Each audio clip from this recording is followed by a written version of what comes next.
Hi friends, welcome to Jaya's garden.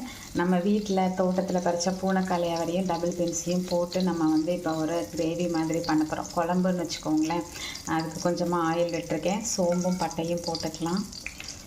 அதோடு சேர்த்து ஒரு பல்லாரி வெங்காயமும் போட்டுக்கலாம்.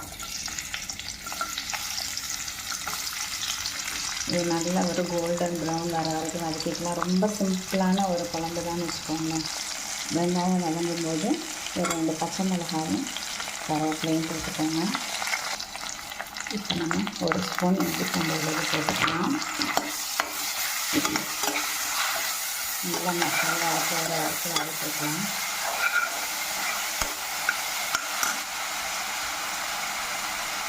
ஒரே ஒரு தக்காளி, இன்னும் நம்ம கொஞ்சம் அதானே பறிச்சிட்டு வந்தோம் டபுள் பீன்ஸை, அதனால் கொஞ்சம் ஒரு தக்காளி போட்டுக்கலாம். மீடியம் சைஸ் நல்லா வதங்கிடுச்சு. இப்போ இந்த டிஷ்ஷுக்கு தேவையான அளவுக்கு நம்ம மிளகாய் பொடியும் மல்லிப்பொடி, அதுக்கப்புறம் கொஞ்சமாக கரம் மசாலா எல்லாம் போட்டுக்கலாம். நல்லா வதங்கிடுச்சு. இந்த ஸ்டேஜில் நம்ம ஒரே ஒரு உருளைக்கிழங்கு மீடியம் சைஸ் தான், அதோட நம்ம டபுள் பீன்ஸை போட்டுக்கலாம்.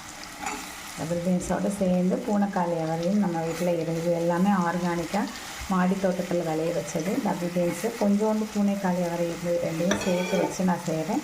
நீங்கள் தனித்தனியாக கூட இதே மெத்தடில் செய்யலாம். டிஷ்க்கு தேவையான அளவுக்கு தேவையான அளவுக்கு தண்ணி விட்டுட்டோம். இப்போ நம்ம மூடி விட்டு ஒரு 3 விசில் வச்சு எடுத்துடலாம். 3 விசில் வச்சு எடுத்தாச்சு. உருளைக்கிழங்கெல்லாம் நல்லா மசிச்சு விட்டுடலாம். அப்போ தான் ஒரு குழப்பு. இது நான் குழம்பா வைக்கிறேன். இது இப்போ நான் மல்டிபர்பஸாக என்ன செய்கிறது, இட்லிக்கும் இது தான் வச்சு சாப்பிட போகிறோம், சாதத்துக்கும் வச்சுக்கலாம் அப்படிங்கிற மாதிரி நான் வச்சுருக்கேன். இல்லை நீங்கள் கிரேவியாக கூட வச்சுக்கிட்டிங்கன்னா ரொம்பவே நல்லாயிருக்கும். கொஞ்சமாக தேங்காய் பால்,